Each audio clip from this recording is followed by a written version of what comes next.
this music's sort of start, not the Jaws theme. Yeah. I'm mixing my movies, but you know what I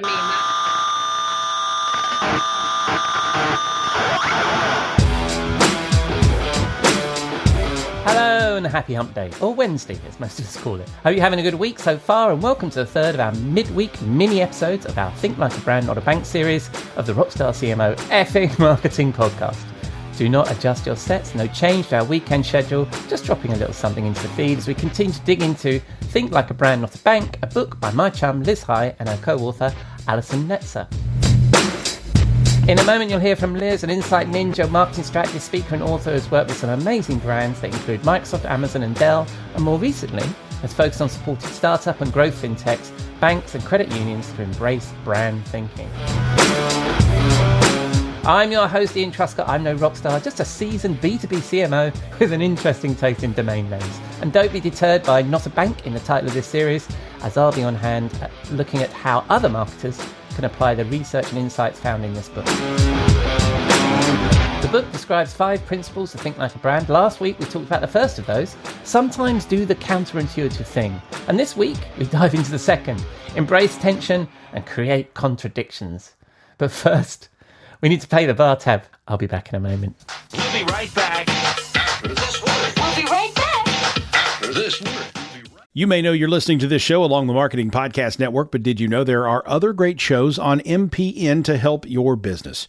Christy Heiler hosts a fantastic podcast called Own It. Christy, tell us more about the show. Own It is all about celebrating women and non-binary advertising agency owners. We talk about buying out of the boys' club of advertising because less than 1% of ad agencies are owned by women. And where can people subscribe? You can find the podcast at untilyouownit.com. We're also on the Marketing Podcast Network at marketingpodcast.net. And of course, you can subscribe wherever you get your podcasts. You heard her. Go subscribe.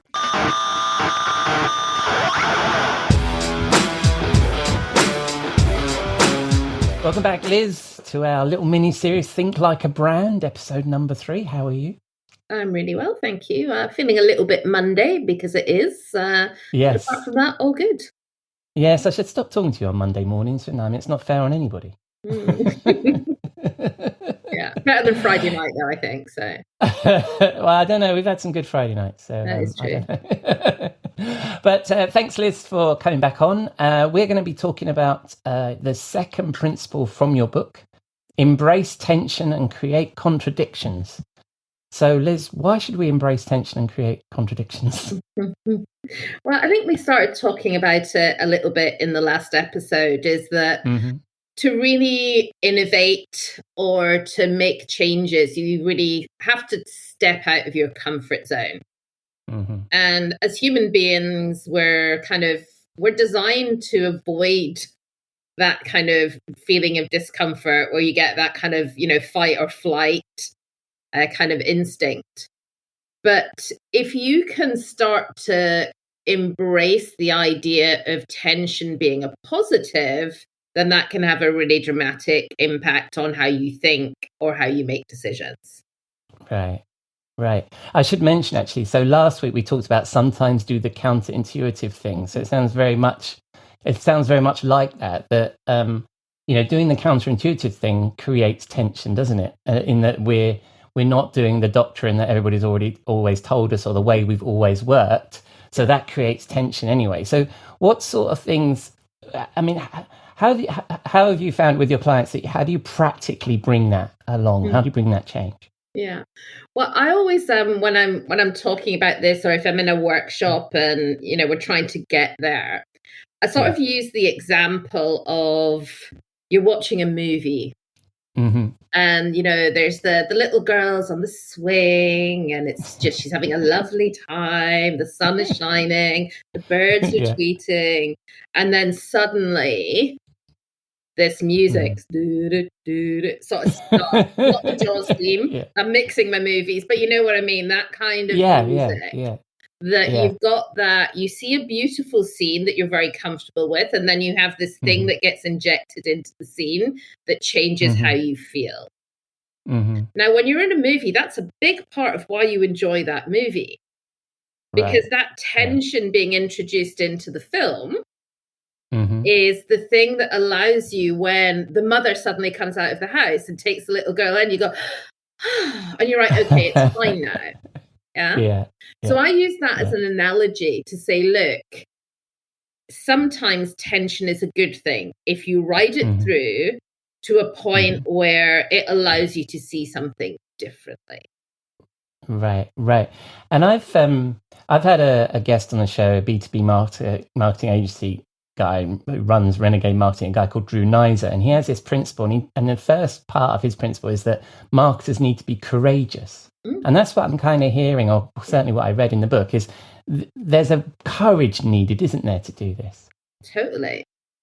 I mean, I think, I'll give you an example, one that I love. And I think, it's well known in the US market, but I think it's quite interesting because it's probably not a story that you hear outside of the US much. But when I first moved to Seattle, which is 10 years ago now, in my local kind of shopping center, there was this little building that was on the corner, and there was always a bunch of people sitting on sofas, knitting, crocheting, drinking cups of tea, and it had a name I couldn't pronounce, which now turns out was Umpqua Bank.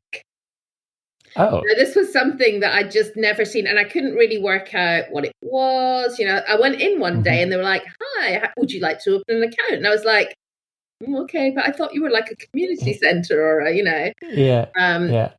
it turns out there's such an interesting and innovative organization. And part of the leadership of this was a guy called Ray Davis. And Umpqua was set up, it's one of the earliest US financial institutions that was set up to meet the needs of the Oregon loggers. So it was a bank for, the really early pioneers that were, creating all the wood for the railways, everything like that. And when Ray Davis kind of took over the institution, he had a philosophy that he wanted to create something that was really different and was hyper-focused on serving customers. Right. So somewhat, out of kind of what you might think to do as a small Oregon loggers bank is to go out, and he went out, and I mean, I'd love to see his expense account, but he studied Ritz-Carlton and what it felt like to be a customer or a guest of Ritz-Carlton. And then we've got a local department store here called Nordstrom. It's probably like Selfridges sort of level. Yeah. And he also went there, and they're held up as this family business that just, like John Lewis, actually, they're probably closer to John Lewis in ethos. Yeah. And he took everything that he learned from looking at those two really quite left field choices, considering the organization he worked for, and brought it back and applied them at Umpqua. And number one was he got rid of all the tellers. He put sofas and all. I mean, this was well ahead of, when Capital One was doing cafes. He just made them really comfortable places to be. He put them in really unusual community locations. So they became not just a bank, they became a community. Right. And they called them stores. They don't have branches, they have stores. Right. And is that what you mean by the contradiction? Is this that they'd create it, they'd embrace that contradiction, that experience is nothing like what you would expect from a bank. Exactly, yeah. And it's based on the experience of Nordstrom. And he built it around the Nordstrom work ethic. He looked at how his employees were. They weren't bankers. They were customer service people. They were frontline.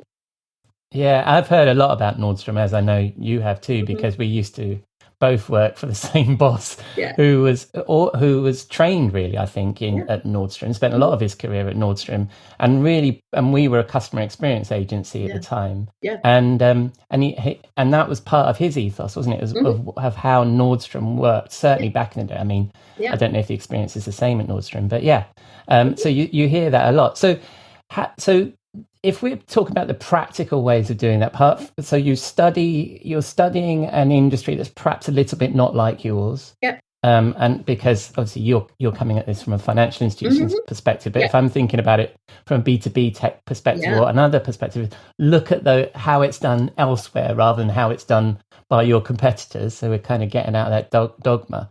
What else do you think how else do you think we should do this, embrace tension and create contradiction? Yeah. So I think another one is to think about how you make decisions and who makes decisions in your organization. Right. Now, this is obviously, pretty acute for banks, but I think applies to every single brand. So right now in the world of banking, most banks are organized around silos and they're organized around customer groups or products. Chief loan officer, chief lending officer, chief retail officer, chief commercial officer, CFO, COO. So if you think that is your decision-making forum, you're going to make decisions that are about your silo and your expertise. Now, the expertise is critical in the decisions, so I'm not advocating get rid of all that. Right. But what about if you had a different set of rules?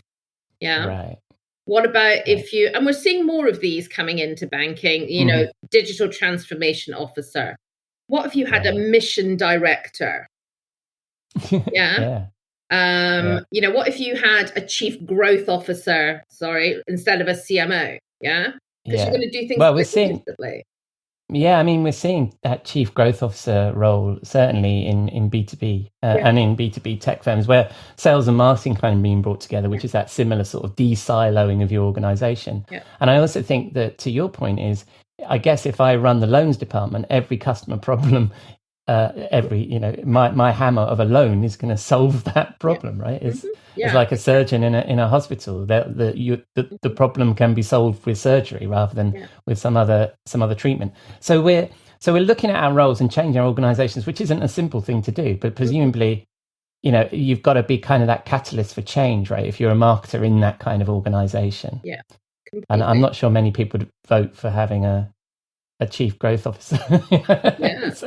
I know. And then you were talking in the book about the tension between simplicity and complexity. And I like this because I see this so much in B2B tech about simplicity and complexity. It's trying to express simplicity while solving a complex problem and making it clear that you're aware of the complex problem. So how do you see that from a financial services perspective from your I mean, it's really interesting. I always use the phrase, stop when you get to a yes. Because the inclination for, banks, lots of businesses is just to keep on adding. One of the exercises that we suggest that you do in the book is, and again, I apologize, this is obviously a US-centric example. Go on and look at the Bank of America website. With the mindset of being a small business. Right. And then go on and look at the Square or Block, as it is now, website, and take a look at that. Yeah. Now they are, it just sums up this stop when you get to a yes thing completely. Yeah. So it's about refining to what really matters and knowing who your target market is. So because most banks have grown up assuming their market is everyone, they've shoved everything into them. Yeah. I made the same decision when I formed my business. Previously, when I formed my business years ago, I just went through a high street bank, and I won't name who it was, and it was you spoke to a 12-year-old bank manager or new business manager, and and it was just horrible. And yet you sign up for one of these new startup banks. And you're up and running within the day, and you don't have to go see nobody. You don't have to, it just happens. And then they run so I can have different currencies, all sort of things, but very, very focused on me as a business. And they don't do, any other the financial products I might need in my life. They don't do any of those, but they do absolutely focus on that. So I think that's really interesting. So when you say stop when you get a yes, is find that niche is what you're saying, isn't it? And really double down on that. 100%. That's great. Right. And so when you're saying that in terms of embracing tension and creating contradictions, is the tension then within the organization say, look, no, we want to serve everybody? I mean, I see this so much in marketing and B2B is we want to serve everybody. We don't want to say no to anything. Yeah. Is that the contradiction? That is exactly the contradiction. And, that's a lot of pressure for, particularly community banks, where you've got a geography that you're responsible for, a community that you're deeply connected to. It's a big decision to go, actually, we think if we want to grow as a bank, therefore serve our customers more effectively, we need to focus on doing a smaller thing, but doing it in a really unique and different and high value way. That's a tough conversation to have at a board level. Yeah. Well, I mean, I like that term community, because that's exactly it, isn't it? We're trying to find a community or tribe. In terms of the bank that I use, their community and tribe is small businesses in the UK. And so it's making sure you know who it is you're targeting. I love that. Anyway, just we're looking at the time. So what's some good examples of brands that you've seen that have done this very thing? I think one of the ones that I really love is Lego. So, we all played with Lego when we were kids, and Lego was a bunch of different colored bricks that came in 1s, 2s, 4s, 8s, and if you're really rich, those big green things that you put them all on. And that was what Lego was. Yeah. And if you can imagine that we're now in a world where there are theme parks, it costs $100 minimum for a franchised Lego Build It set that comes in everything from Star Wars to, my daughter, who turned 16, got a bunch of Lego flowers for her 16th birthday and has, spent 2.5 days trying to build this bunch of flowers. Wow.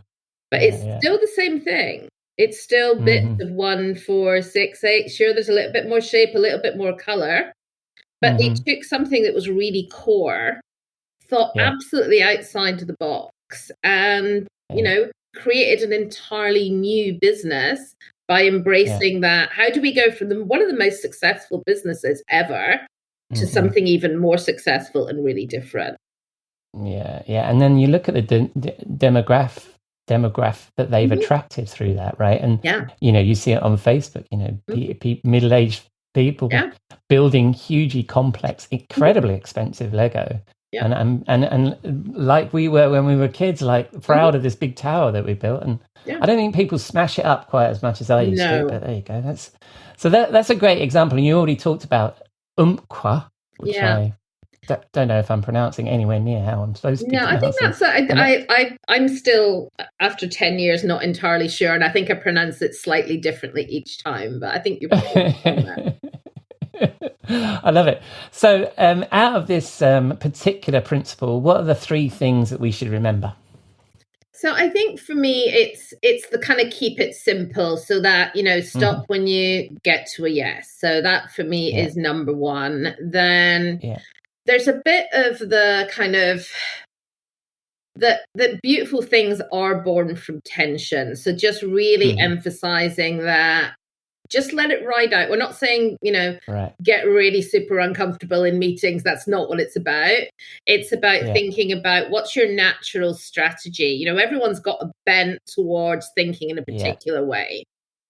Just push it out a little bit and just allow yourself to kind of have a wider perspective on what the future could look like.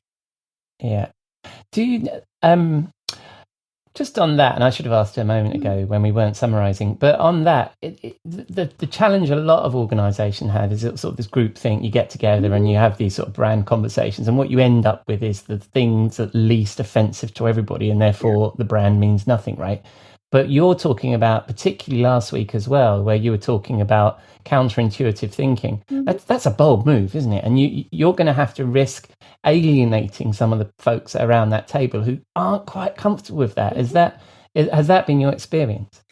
Yeah, it has actually. I think just kind of pulling it back, because the third thing I was going to say is that I believe very much in this test and learn and move on. Right. Yeah. Right. And that Right. is to me, the practical way to do it. If you don't have a team that's aligned around an innovation mindset or a growth mindset, then what you need to do is you need to bite off a smaller mini project, and you make it, you prove it, you go back again. So throw data into the mix always. Throw customers into the mix and get some outside voices in. That should be what your board is for, yeah? If you've got groupthink here, who's on your executive board? They should be the ones that are getting you in and out of that groupthink. And if they're not doing that, then, you need to throw some other people in there that are going to just help you to rethink your mindset. Yeah, it's like the IMCO example is look at other industries. Yeah, and maybe bring some folks in from other industries who can give you some advice on what they did. I love that, Liz. When people, I'm aside from going to the show notes of this show, where are they going to find you and where are they going to find a link to the book? Yeah, certainly. So you can find me on LinkedIn, Liz High. I think there's only one of me, so I'm pretty easy. If you search for that, you can find me on LinkedIn. You can also find me on Twitter, and the account is called Brand B4 Bank, which is the letter B and the number 4. And then finally, we have a website that accompanies the book, which is conveniently called thinklikeabrandbook.com. Love it. All right. Well, I'll include links to all those in the show notes. As ever, very nice to chat to you, Liz. Nice to see you, and enjoy the rest of your Monday. And you. Cheers, Liz. Bye-bye. Thank you, Liz. So that's a wrap on this week's episode of Think Like a Brand, Not a Bank, special for the Rockstar CMO effing marketing podcast. I've been your host, Ian Truscott, and thank you for dropping a dime into your podcasting jukebox, selecting our track, and jiving along with us. I will, of course, include links to Liz and her book in the show notes, which you can find on your favourite podcast app or at rockstarcmo.com, where you can also find all our previous episodes. And if you have any feedback or suggestions, spin the dial on the interwebs and say hello on the socials. We are Rockstar CMO just about everywhere, or email us at hello@rockstarcmo.com, or please leave a rating or review in your favourite podcast app. I'll be back with our usual show with Jeff and Robert on Saturday, and I'll be talking to Don Richmond, founder of Filmio. Hope you'll again join us for that. Until then, enjoy the rest of your week, and thanks again for listening to Rockstar CMO FM.